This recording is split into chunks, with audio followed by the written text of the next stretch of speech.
Welcome to this new episode of Unleashed. In the previous episode, we talked to the leaders how they have built organizations with passion, how they dreamt of building world-class organizations, how they have laid foundations for very successful businesses and brought them to a great stage. In this episode, we reflect how some of those businesses we talked to are successfully being passed on to the next generation, how they have facilitated the next generations to take over and build from where they are building, how they are coexisting with the next generation in many cases, and how the next generation is building on what they have done and adding their own vision to take it to new levels. Joining me in this episode is Sonu Bhasin, who is a family business historian, editor-in-chief of Families and Business magazine, has extensive experience of working with the patriarchs as well as the inheritors of the family businesses and have enabled them to focus on building multi-generation family businesses. Also joining me is Krishna and Arjun Shete, who are the next generation inheritors of the Planet Group. They are now part of the business, working together with Raju Shete, who has been in our previous episode. We continue to have Sandeep Maini, who is sharing his experiences of taking over from his father and working together with his brothers in taking the Maini Group to the next levels. We continue to have Ketan Patel sharing his experience of how he is bringing in his children into the business and how they are driving the newer dimensions of the Troikaa business he had built. I begin my discussions with Sonu Bhasin, who shares her perspectives about the roles of the patriarch to ensure that these inheritors are integrated and settled in the business effectively. She also reflects how the patriarch and the inheritors must sit together, draw out a joint vision, and draw out a road plan of what each one of them will play a role in taking the business to the next level. In my view, the greater responsibility lies with the older generation, the patriarch, because the patriarch has built the business, knows everything about the business, and it is the patriarch who wants the inheritor to join the business. The inheritors these days have more than a dozen choices because they've all been educated well, they've had a larger worldview, they've gone abroad to study, most of them. So therefore, it's not because they don't have anything else to do that they want to come back to the family business. It's largely because it's the patriarch who wants the legacy to be carried forward by the next generation. And therefore, in my opinion, the responsibility lies entirely with the older generation to make the work environment conducive enough for the younger generation to blossom and do well. So, the older generation needs to give up control, learn to give up control, and B, also allow the youngsters to the next gen to make mistakes. Which is so true, actually. And I think, but in their hand holding of the next generation into the business, the older generation wants to project the younger generation as more accomplished, more competent to take care of, step into those shoes and run with this. In that process, they tend to be protected to take decisions ahead of what these people are doing. So the father needs to understand that too much of protection is counterproductive for the son completely.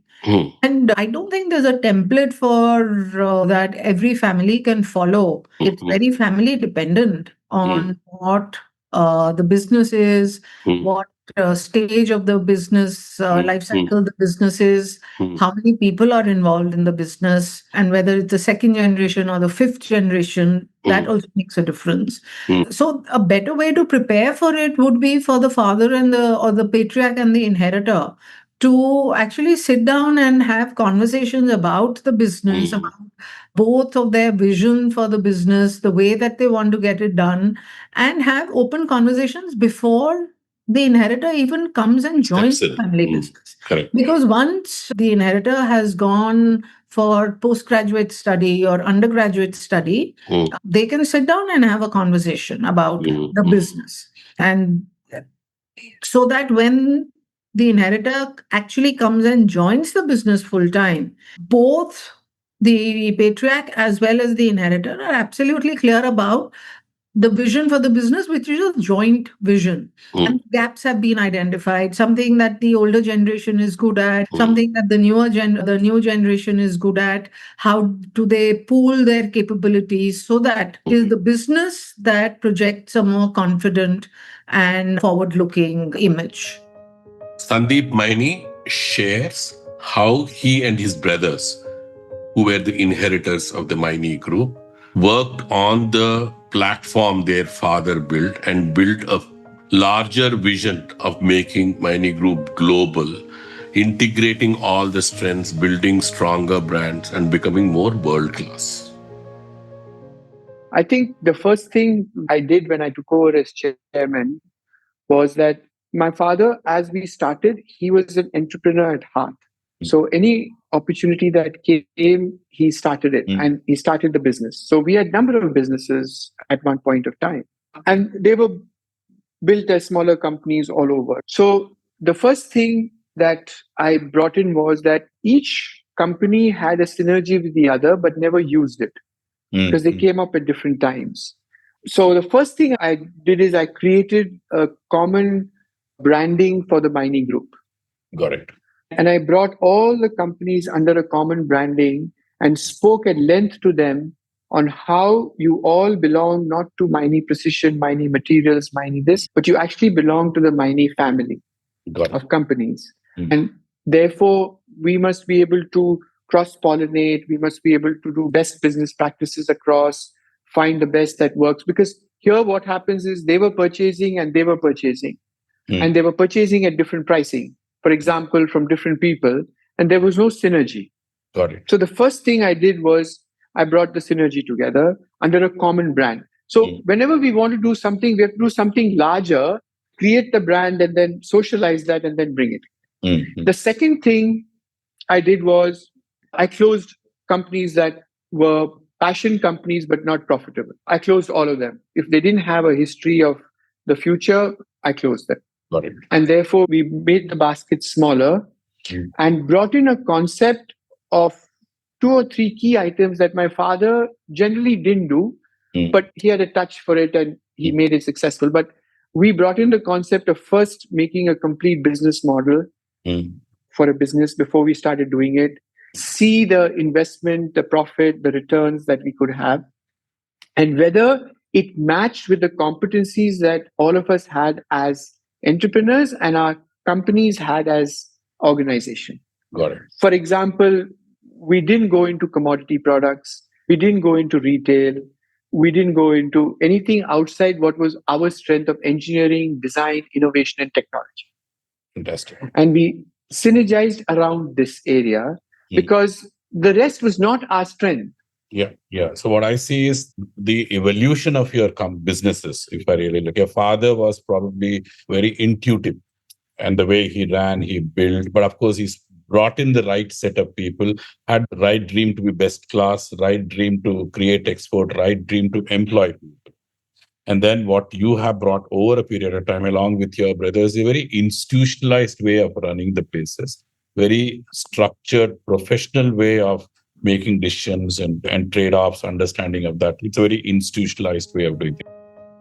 Krishna Shete of Planet Group talks about the circumstances around which he joined the business and how the opportunities around the time he joined shaped his thinking, as well as how he is now continues to build on the vision that Raju Shete had built, taking advantage of the changing landscape for their businesses. What made you join a family business? Were you always fascinated by it, or you saw that as a platform? What made you come to a business which is already well running in all those things? So I think a little bit by design, a little bit by default. I think it was an interesting time because we were doing a divestiture, we were doing a buyback, we were doing this whole reorganization. So just got consumed into it. And then 2-3 years later, I think the opportunity that existed across the businesses that we were invested into, and just generally, I think India's own kind of positioning through that 2010 to 2015 period, I think just made it interesting to be able to look at it in terms of really extracting the potential from what was available. One, definitely the divestiture and all those things that happening probably with your background interested you as you come in. But Yeah. business itself, how did you develop interest into the business itself? I think business was basically to get right in. When I started, one as a shadow for maybe about 3.5 years. Then I took the entire sales role within Foodland, where I got to meet with multiple clients, obviously at a buying maturity, which was very different 10 years ago. And just kind of meeting people, getting exposed to different perspectives, different personalities, different priorities. Just finding the entire consistency or inconsistency between what they spoke about and what they actually did on the ground. Some of the biases that people came with, because I think a lot of those buyers basically grew up in an era prior, right? So guys who probably came in the early 2000s came in with their own set of biases and hadn't realized in terms of how the world was changing. And I think by 2013-14, as companies like Flipkart and so on started getting talked about a lot more, I think the entire conversation also started changing in terms of what the potential for service-led businesses are. I think the entire whole venture capital influx into asset-light businesses, or not really asset-light, but probably more service-oriented businesses, I think also started changing the perception of how people were perceiving it, whether it was potential employees, whether it was clients, whether it was all your external stakeholders.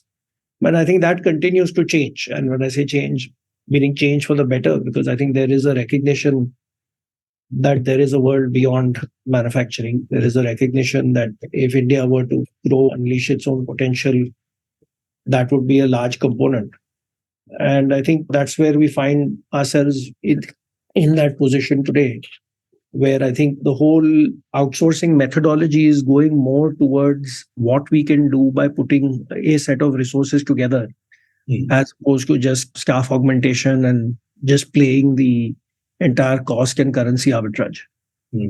I think therefore the changing landscape has already started giving you the excitement to be building a new direction, new purpose and all this. So how did you take over or integrate yourself into the purpose, like the large journey and the purpose through which RS has driven the company to how you are now inculcating that and adding your own shape? So I think in my mind, purpose is probably more based on getting the entire values right first and using that as the barometer to be able to shape what we want to create. I think the second element also is that there is a recognition of what is happening globally in each of these spaces. And because of the time and context in which a lot of these global models were created, a lot of what we call flexibility, fungibility, applicability, modular designs are all actually not built into what is available. So I think from an opportunistic standpoint, to be able to recognize the gap, also from a standpoint of ensuring that how we present ourselves in a value-based world where, things like ESG are becoming big talking points, I think gives at least me the confidence and excitement of being able to shape something where the storyline is very differentiated. And I think taking that to the West and being able to really kind of demonstrate that value is what excites me. Arjun shares his passion for the Planet Group vision of building world-class companies and the importance in service industries to invest and manage people. He shares his specific interventions he is doing to manage the stress and performance levels of front-end workers in their businesses. So I think if you just reflect on the past 3+ decades of the Planet Group, you will learn that we've been extremely focused on reputational and brand capital, right? So I think those are our strengths. We learn about the clientele and customer sets every day. And only by listening and observing and collaborating with the clientele have we managed to build the right culture. So Absolutely. I think those are the key building blocks or ingredients of long run success and value maximization. There's a great tendency to put the financials or pricing architecture before All the this, yeah. intangibles. But in my view, I think the intangibles come before the actual expected outcomes, results, and returns. Right? I think globally speaking, too, creditors, investors, entrepreneurs are learning the benefit of investing in advance, not only in terms of economic input, but the personnel and investments in the workforce. Right? So a lot of people are now a lot more independent minded. They have their own notions and perspectives and ideas about how solutions should be brought to market. But I think it'll always be a collaborative and a cooperative dynamic. Absolutely. So how people work together to simplify and improve outcomes and results will determine the success. So I was told you're working on some new people initiatives within the Planet Group. Yeah. Can you just walk me through that a little bit? So we've been collaborating with a very specific firm who are really specialized in stress resilience Okay. and workforce planning. Okay.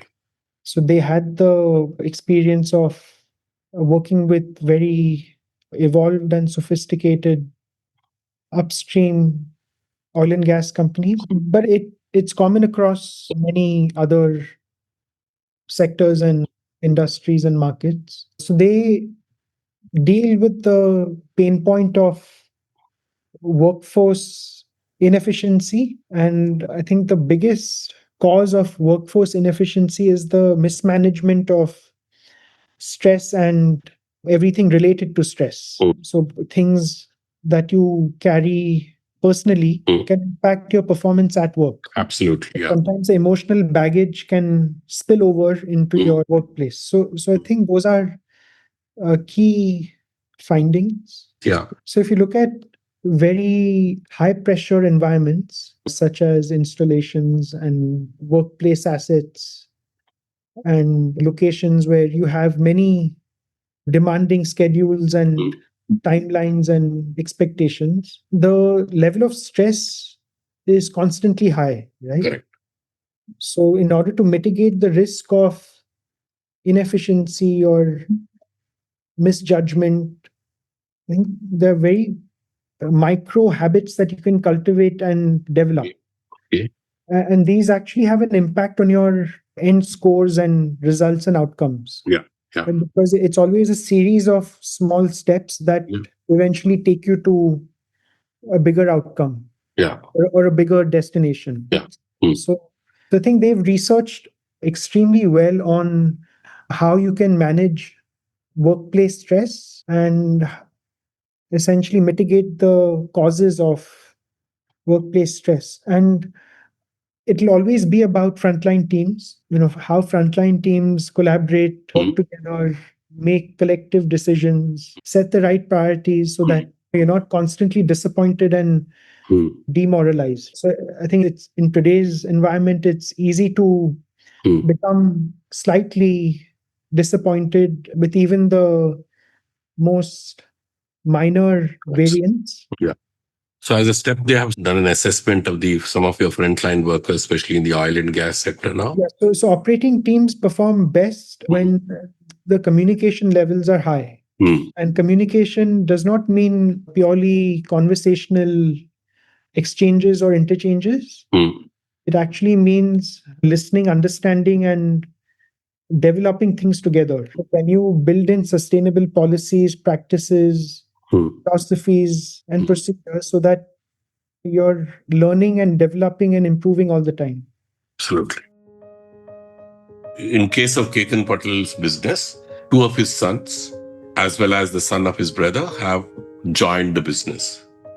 Ketan Patel shares how he has facilitated, including discussing with the children whether they would be interested in the business. And although they were globally educated, he ensured that the son spent time in the operations, in the sales, get a good ground level understanding, work shoulder to shoulder with different levels of employees, including living with them, traveling with them, so that they are much more grounded and understand the ground level realities before they were given larger responsibilities. First thing is that all three of them got educated for masters in the US. So elder one is a molecular biologist. He has learned cloning.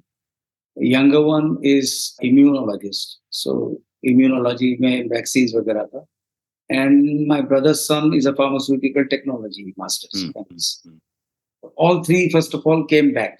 Although my younger son was under tremendous pressure from his boss to continue there. So that was the first clue that they want to work. And we had a frank talk. अभी तुमको नहीं करना है, नहीं करना. करना है तो करना पड़ेगा. And then by that time, I'd also written a family manual. Again, a lot of reading, research, and all this, and this German Mittelstand, small scale, medium scale industry of Germany. So it's a nice volume which I had built up. So I made them read that, values of the family, and more so the roles of family-driven company members, as employers, as owners, as colleagues, three different roles in how you have to behave. And then Ashil came first. The second lot came 4 years later, both of them. So when Ashil joined, it was clear that I needed a lot of support in marketing. It was still not that we were doing exceedingly well. So I said, and all our children were made to work in the field during their summer vacations of 11th and 12th standard, when the academic load was gone. So they would work with my people on scooter. So that was a kind of a experience to give them that rough and tough. They studied outside Ahmedabad, Bangalore and all. I made them travel by second class so that they can get the feel of people. And thankfully, they didn't object. I had people in Bangalore and Pune and everywhere, but I would not allow my people to get tickets for them. They had to go and get that. So reservation gaya, then they will come unreserved. It's a good grounding of them. Grounding. He said, Papa, that was the best thing. And because I think a lot of next generation people think they're entitled. Exactly. And it's a prank talk.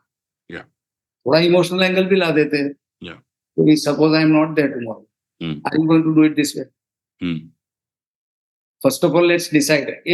I have made a poster on decision making. So everybody in the company is also supposed to do it, but at least we in the family, we have that. Usually, very few out of 10 decisions that you need to take, 2 may end up with having 2 solutions. 7, 8 में तो एक clear solution मिल जाता है. उसमें कोई dispute करने की जरूरत है कि नहीं ऐसा ही करो. But entitlement brings that thing then. मैं बोलता हूँ ऐसा करो तुम. Correct. Decision making, according to me, is a bedrock of a healthy company. Absolutely. If you can institutionalize that, Absolutely. then things are in control. So one is looking after marketing. So Ashik joined as a medical rep, basically. Then we made him a business executive. Then we made him a manager. Then senior manager. So last year usko board mein liya after 8 years. And initially he used to stay in 3-star hotels. Yeah. He used to travel extensively. First 5 years, almost 2-3 weeks a month. Different parts of the world. Then last 2 years international. Then after Ashil got into this international, he did well there also. So then I said, Kabhi isko board of director.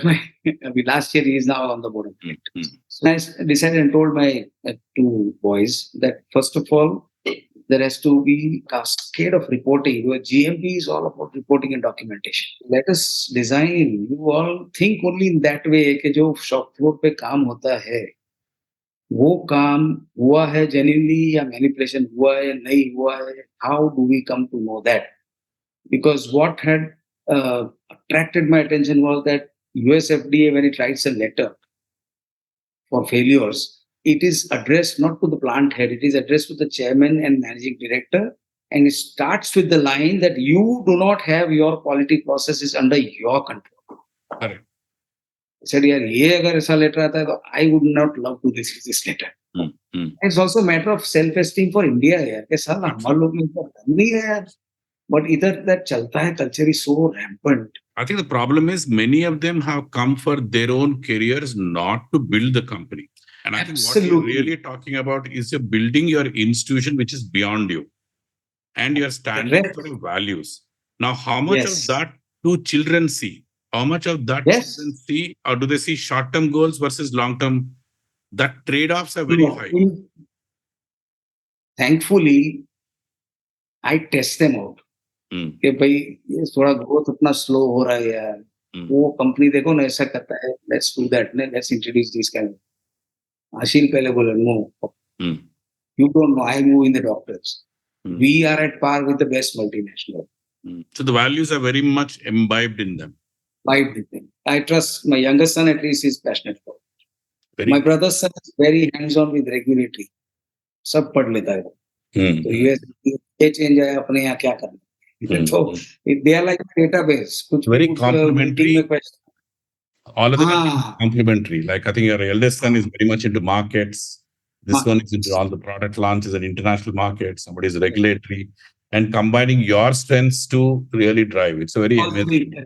Very amazing. So very impressive. And the younger two also are not given separate cabins. They share a table, long one in a big cabin, so that again there has to be synergy. Yeah. No ego issues. Yeah. Pick your brains and take a decision. They share a common email. It's called management@troikaa.com. Otherwise, what happens? Employees also start playing games. Correct. एक email को भेज दिया, फिर दूसरा पूछे मैंने sir उनको inform कर दिया था. Yeah. So we noticed this happening and immediately plugged it out.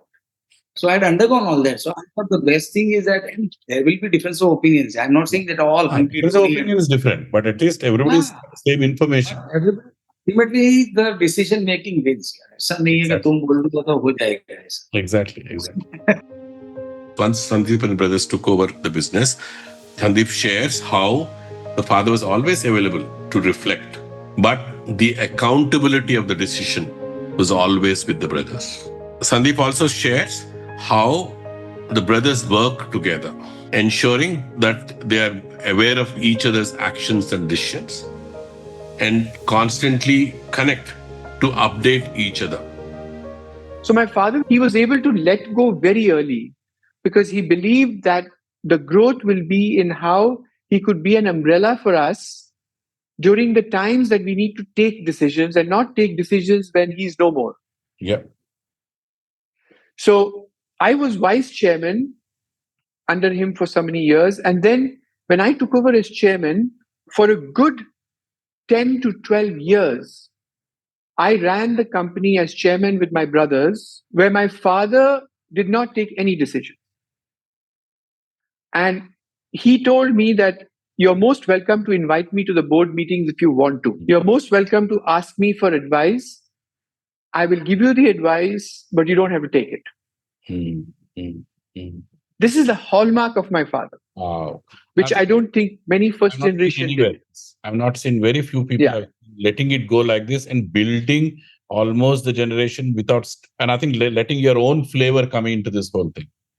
Wow. Yeah. And the biggest advantage and the biggest learning for me was that although my father was there, he was available to advise me, tell me what to do things. The buck stopped at me. Absolutely. Because now my card read chairman. Yeah. Right? So I suddenly understood the impact of decision making, responsibilities, talking to my board members, talking to my chairman, speaking to my father on a personal basis and getting his thoughts. But the end day was that for 10, 12 years, with my father still being there, I had the good fortune of taking decisions in the midst of all of them. Amazing. This is probably a lot of And insight. brainstorming with them. Absolutely. Yeah. And also amongst the brothers, three of us. So what happened was that the communication channel, when you move from one to the other, has to be very strong.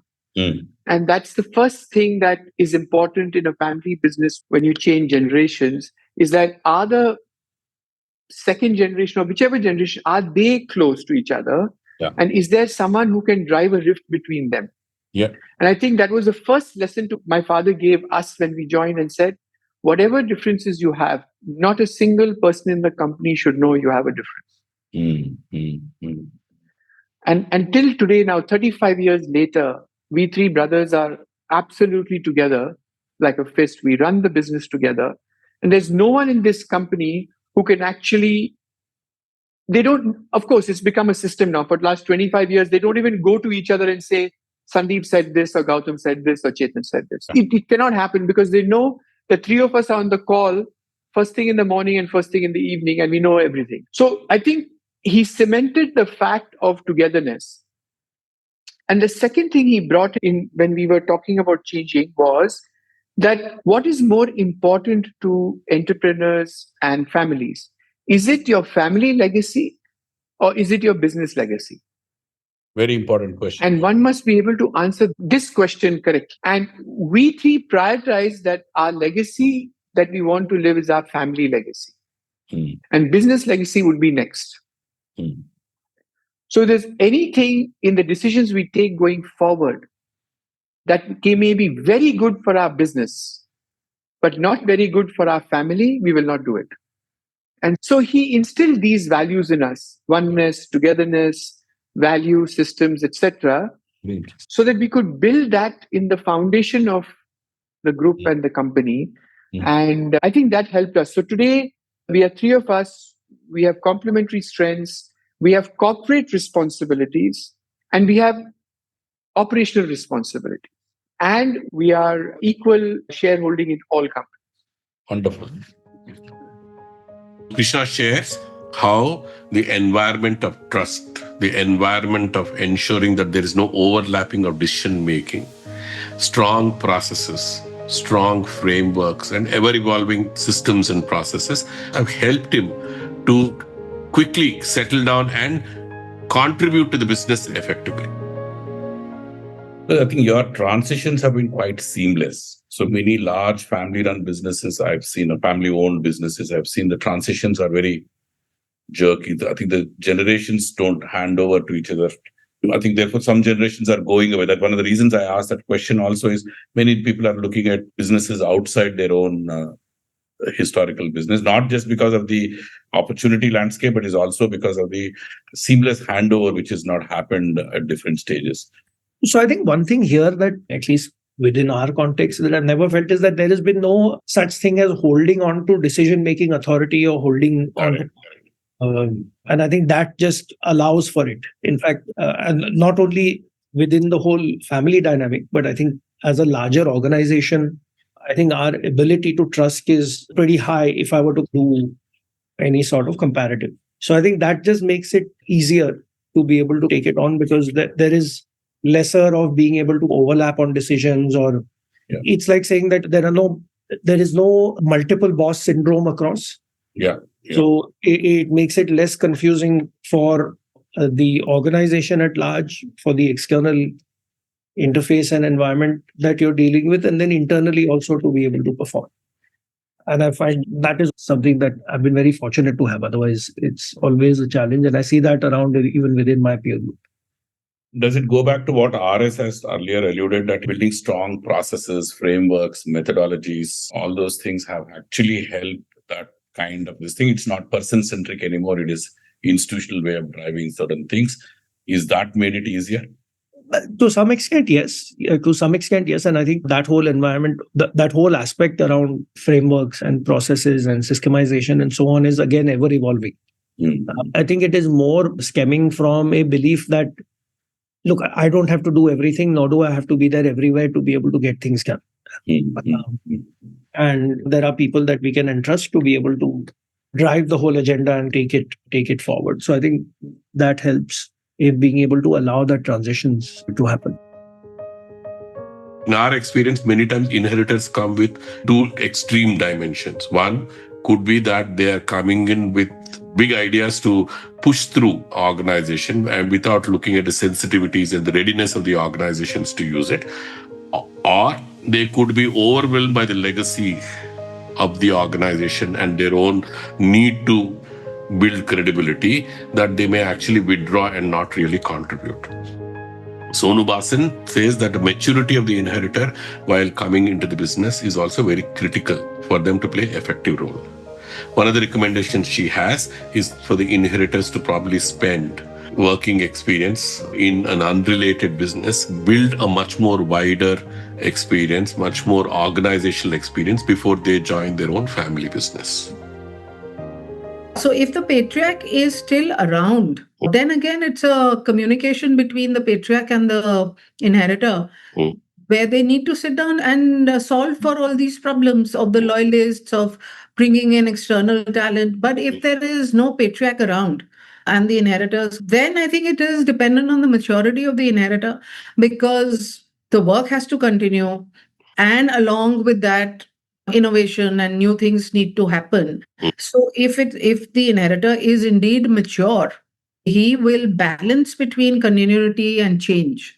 But if the inheritor is immature, then he'll come in like a bull in a china shop and try and change everything, which will be to the detriment of everyone. There's no template for it. It depends on the individual. It depends on host of other things. So there is no template. But a simple thing like better communication between the older and the younger generation, if both of them are around, and if they're not, then for the inheritor to have a little bit of maturity. And for that, he may need the right advisors or coaches or whoever, mentors or whatever. Another piece of suggestion that I make to the inheritors is that if possible, work outside of your family business after you finish your post-graduation and work in an unrelated industry. And if they can get into a consultancy, it's even better, because it just increases their worldview. It smoothens out their rough edges. And if they are not part of the same industry, nobody's going to treat them differentially just because they happen to be big boys of the industry back home. It makes a lot of difference. They really do get exposed to the best practices. They get exposed to how to deal with peers, with team members, how to manage bosses. It's a life lesson, actually. So if they can spend 4 or 5 years working outside, it really brings a lot of benefits to the family business once they come back and join it. It also grounds them. You're not the boss from day one. Absolutely. It grounds them. Grounds them also and gets them that holistic way of looking at things. Probably rub shoulders in a culture with people who are probably much more ambitious, bigger visions, not comfortable with the status quo. Maybe exposure to the outside culture and outside rigor brings them back with that fresh perspective. That's a great idea to do. This episode was all about practices that could be adapted for the next generations to effectively join and contribute to the business effectively. This episode talks about the role of the patriarch and the role of the inheritors, how they must sit together, build their joint vision, how the patriarch must facilitate them coming in, build their accountability, build an organization where there is trust. It's also maybe a good idea for the inheritors to have a wider exposure before doing that. And each one of them can bring in their own flavors of what they add and contribute to the larger journey of the business. In the next episode, we talk about how these multi-generation families are now bringing in professionals and more outside expertise to take their businesses to the next level.